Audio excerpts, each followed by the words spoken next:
Good morning. Oh good, you cranked this up. I don't have to use my mom voice now today. How is everyone? What a beautiful day. I'm going to start with a quote, and as God would have it, I just heard this quote Sunday morning. Our God is a way maker, and sometimes he makes a way suddenly. Sometimes he does it quick, and we call that miraculous. But you know what else is miraculous?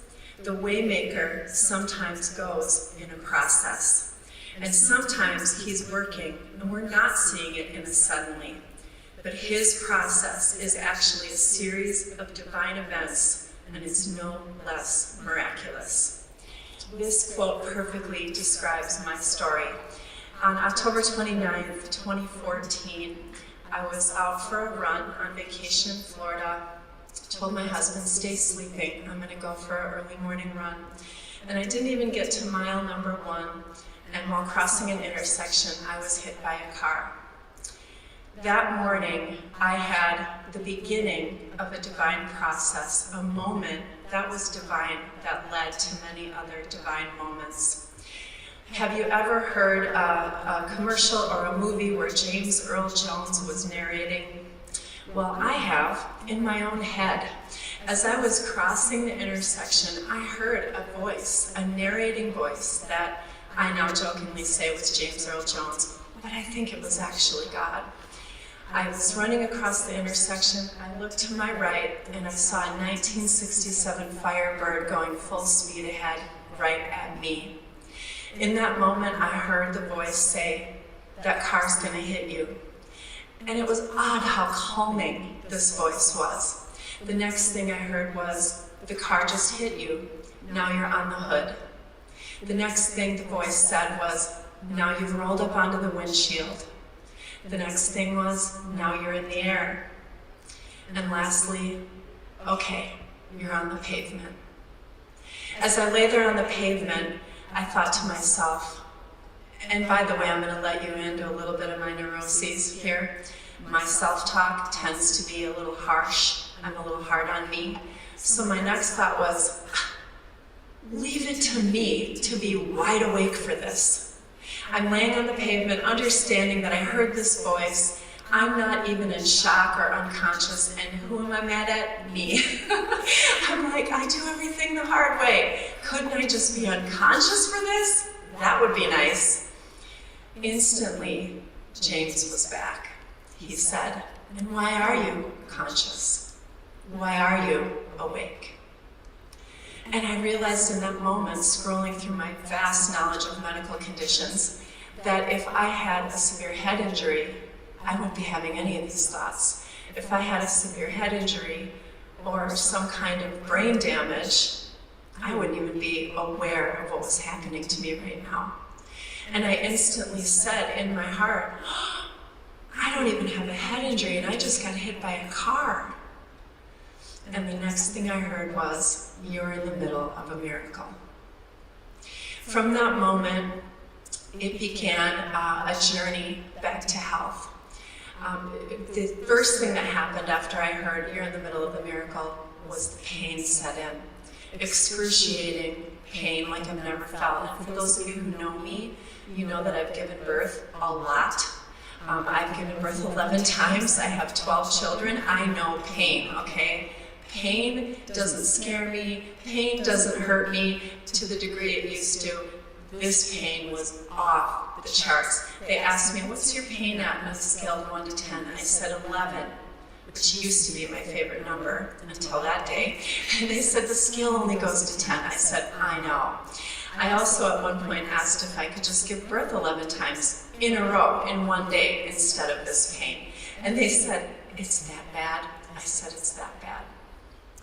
Well, very long story made short, instead of having all the usual injuries for this type of an accident, auto versus pedestrian, I happened to have my accident and be treated in the county with the most auto versus pedestrian accidents in the nation. So they were very well versed with this kind of thing.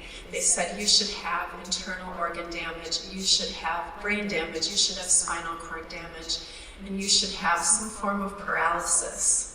They couldn't believe that all the broken bones inside of me didn't rupture my spleen or puncture a lung. They basically looked me in the eye and said, you're a miracle. And they said, we know that you're in a lot of pain, but here's the good news. You only have broken bones. That's it.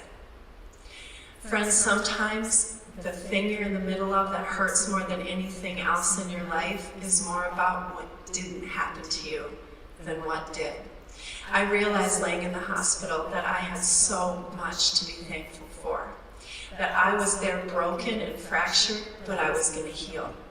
I was there not able to walk, and I had to come home from my beautiful vacation in a wheelchair, but I would walk again.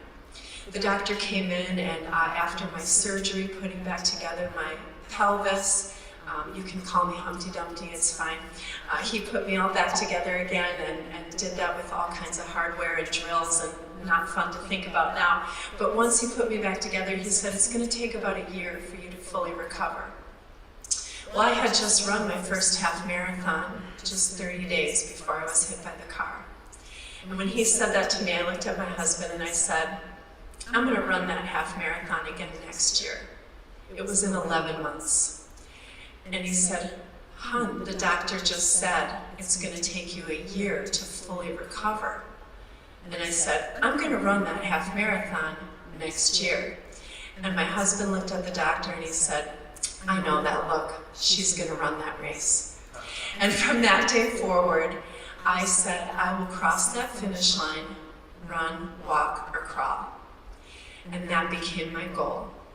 And every day that I was told to rest, drink water, and then when I was finally told, get out of bed and into the wheelchair, and then when I was told, get out of the wheelchair and learn how to use the walker, and then when I was told, let go of that walker, here are some crutches, every single step of my recovery, by the grace of God, was, in my mind, training for a half marathon that I had coming up in the fall of the following year. That race came, and I crossed the finish line, my friends, and I was only 4 minutes slower than the year before. I'm so happy to tell you that if you get knocked down and you make a decision to get back up with the strength of God, there is nothing you cannot do. About 2 weeks into my recovery, I was still in the hospital in Florida. And by the way, I had a few kids waiting for me at home. And so another miracle was that my doctor told me that the typical person presenting with my injuries would be hospitalized for 4 weeks, 4 to 6, and then rehab for another 2 to 4 weeks. I was in and out of hospital, surgery, rehab in 2.5 weeks and on my way home. He thought I was crazy. I said, I don't know if you noticed from my file, but I have a few kids waiting for me at home. I gotta go. And so he did what he could medically to send me home on an airplane. But one day I was laying in bed and I heard the voice of the Lord say to me, do you know why the car hit you? And I want you to understand that when bad things happen like that, the enemy is right there. He's right here whispering in your ear, it's your fault. You're bad. You were on the wrong road. You needed to learn a lesson. You were out of control. So many things the enemy tells us when bad things happen. I want to give you a different perspective today. He said, do you know why the car hit you? And I said, Lord, I don't need to know why. I trust you. After everything you've taken me through, it doesn't matter. I know you got me. And he said, I'm going to tell you anyway. I said, okay. And he reminded me of a quote that I'd heard years ago. It goes like this: you can tell the size of your destiny by the size of your opposition. I laid in the hospital bed, and I chewed on that for a minute, and I said aloud, you mean Satan tried to kill me because of your destiny on my life? Like, that was the enemy? And the Lord was like, yes, there was a hit out on your life because of where you're going. And I thought about the fact that 2 weeks before the car hit me, I launched the Fellowship of Extraordinary Women and got the closest I had ever been to living out my destiny. Well, that was all I needed to hear. I said aloud next, well then guess what, devil? I'm coming back stronger, healthier, more determined, and I'm going to reach even more people than I thought I was going to 2 weeks ago. Bad decision. So my friends, I want you to understand that if you get hit by a car in life, it could be a storm, it could be a disease, it could be a divorce, it could be a loss that you don't think you can live through.